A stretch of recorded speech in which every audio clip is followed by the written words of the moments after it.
Alright, I had a few people ask me how we did the shifter on the buggy, but I needed to really show you in order for anyone to see. So on the motorbike originally, right where my finger is now, that hole there is where the foot peg was for the person riding a motorbike to push down on with their left foot.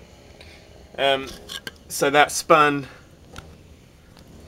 this here, which changes the gear inside.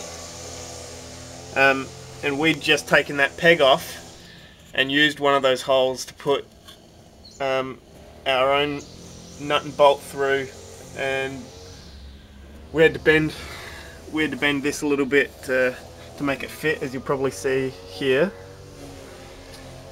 Down this end we'd had this same stuff we'd used here would cut short.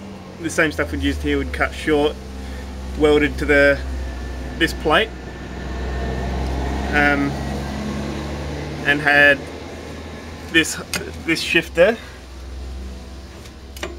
which we loosely bolted so that it would pivot from there, and it all just does exactly what your foot used to do, but now for your hand. So you should hear that clicking into first and back to neutral.